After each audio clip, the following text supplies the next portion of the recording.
chicos, bienvenidos nuevamente a un video explicativo sobre el tema. En este caso nos va a tocar globalización y capitalismo. Bueno, vamos a explicar brevemente y avancemos para poder entender de qué trata este tema.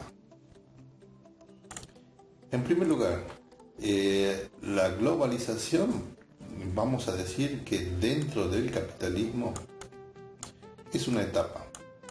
¿Sí? Es decir, ¿a qué pertenece la globalización? Bueno, pertenece al capitalismo, perdón. Bien, esta etapa, ¿por qué se caracteriza? Bueno, por una serie de circunstancias que se están dando a nivel global.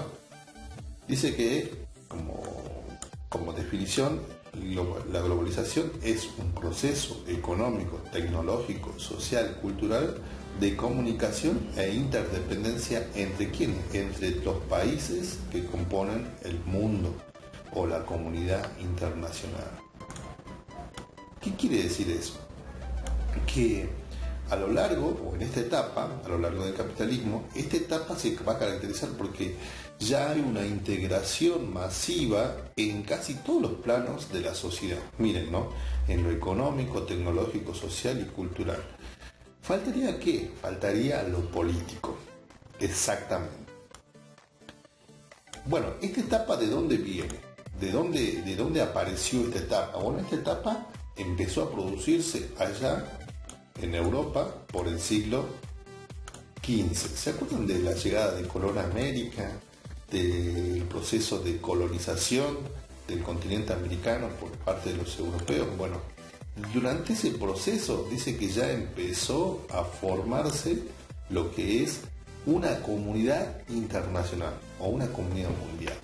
Porque bueno, a través de esto Europa practicó algo que se va a llamar mercantilismo a nivel económico y comercial, que es una doctrina en la cual el país o el Estado que la practica busca comercializar o insertarse en un mercado a través de algo. En el caso de España va a ser a través de la búsqueda de metales preciosos, que son los que le garantizan la provisión de todo tipo de cosas, no solamente de materias primas, sino también en el caso de insumos para la guerra en este caso. Por otro lado, va a pasar, después de este proceso de colonización, vamos a llegar a lo que va a ser la revolución industrial. ¿Qué es esto de la revolución industrial? Bueno, lo están viendo, lo vieron el año pasado, que es un proceso por el cual se va a revolucionar la forma de producir, ¿sí? Ya no va a ser una producción artesanal o manufacturera, sino va a ser una producción a nivel industrial a gran escala. ¿Qué países van a participar? Y vamos a ver algunas características, ¿no? Principales países: Reino Unido, Francia, en primera instancia Gran Bretaña o el Reino Unido de Gran Bretaña va a ser el que va a llevar adelante todo un proceso de innovación, no solamente tecnológica, sino productiva. Bien, en ese sentido, como estamos diciendo,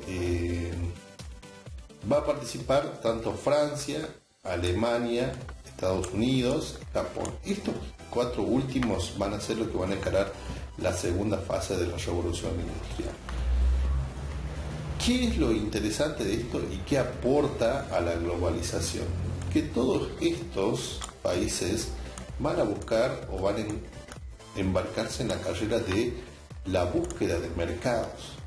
Esta búsqueda de mercados va a llevar no solamente a integrar estos países a un mercado, sino que también va a haber otro tipo de países, los países menos desarrollados o países dependientes. En ese sentido, se van a integrar nuevos países al mercado ya producido por la revolución industrial. Reiteremos, Europa, América, en el siglo XV, y revolución industrial, bueno, todo esto, toda Europa, más Estados Unidos y Japón, con ya otros países, otros continentes como África y Asia. ¿Qué es lo que va a producir, va a decir el libro, este proceso, esta etapa? ¿Qué es lo que produce esta etapa? concentración empresarial. ¿Qué es esto de la concentración empresarial? La concentración empresarial es algo que se da innegablemente en países que se embarcan en la búsqueda del mercado. Las empresas van a tratar de concentrar todos los mercados que puedan, adueñarse de esos mercados. En ese sentido, el texto nos va a hablar de dos tipos de empresas, los monopolios y los oligopolios. La idea es caracterizar esas dos, que tienen que ver mucho con la concentración o la forma de concentración de los mercados que tienen esas empresas. Los países después de la revolución industrial van a empezar a practicar algo que se va a llamar el librecambismo, que es la libertad para poder comercializar con quien se le dé la gana. Pensemos no solamente en Gran Bretaña, sino como Estados Unidos, por ejemplo, abre mercados a la fuerza de otros países para garantizar el intercambio o para garantizar que insertar su producto en un nuevo mercado. Eso va a ser el librecambismo, ¿no? Pero pongámosle, Estados Unidos, ¿sí? Estados Unidos quiere llevar sus productos, pongámosle, a Argentina. Entonces le obliga a Argentina a abrir sus fronteras hacia el mercado. Pero ¿qué pasa si Argentina quiere llevar sus productos a Estados Unidos? No se puede. ¿Por qué? Porque en ese sentido Estados Unidos o los países de las potencias extranjeras van a practicar el proteccionismo hacia adentro, poniendo muchas trabas al comercio que practican estas empresas extranjeras sobre ellos. Vamos a ver también cómo a lo largo de este tiempo los centros de poder han ido variando. En ese sentido aparecen los nuevos centros, como son Estados Unidos, la Unión Europea y Japón, que el texto, después de caracterizar qué características van a tener cada uno de ellos, va a hablar sobre algo que va a pasar en 1970, que lo vimos un poco el año pasado también, y cómo impactó en la economía argentina, pero que esto va a llevar a refundar las bases de lo que va a ser los modelos económicos hasta 1970. Hasta 1970 se dice que existía un modelo económico, sobre todo en Estados Unidos, que va a ser el keynesianismo o el estado de bienestar, que trata de asistir, favorecer a la actividad o el consumo de las clases bajas a través del asistencialismo, que lo conocerán muy bien porque en Argentina se practica un poco eso. Por otro lado, dice que Estados Unidos y muchos países van a abandonar el keynesianismo, este estado de bienestar, porque ya creen que ya ha tenido su tiempo y aparte de la crisis del 70 necesita que los nuevos estados intervengan de alguna manera, pero para garantizar el flujo comercial, no para garantizar el consumo de sus sectores, de su población, sino para que en cierta medida la iniciativa privada, las empresas puedan florecer, y en ese sentido hay que garantizar que exista una libertad para poder comercializar. Va a aparecer el neoliberalismo. El neoliberalismo con algunas características puntuales en esta nueva globalización, que el Estado va a intervenir para que exista una garantía de comercio, tratando de, en cierta medida, que la libertad para comercializar exista en todos los ámbitos de la sociedad y en todas las instituciones de la sociedad, desde la salud hasta la educación, es decir, iniciativas para privatizar y que eso esté disponible para poder venderlo como un producto. Bien.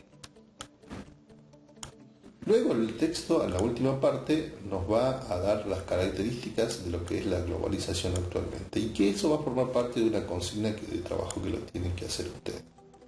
Entonces, bueno, esto sería lo que tienen que leer brevemente para el que ya lo inició, para que pueda ir viendo qué cosas puede presentar el texto o ir acompañando con la lectura en la medida que avance. La actividad consiste en identificar características de la globalización en general y de la concentración empresarial y cómo se dio esto.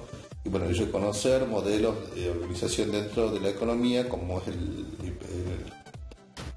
el keynesianismo o el neoliberalismo o el proteccionismo y el librecambismo, y reconocer, bueno, cómo fue cambiando los centros de poder dentro de la globalización, desde, por ejemplo,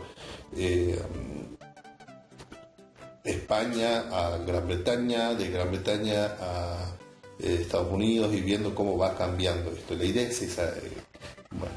Y puntualmente las actividades, bueno, van a estar relacionadas a esos indicadores, ¿no? ¿Qué diferencia puede notar entre los monopolios y oligopolios? ¿Qué beneficios presenta el proteccionismo y el librecambismo? O sea, ¿qué beneficios para los estados?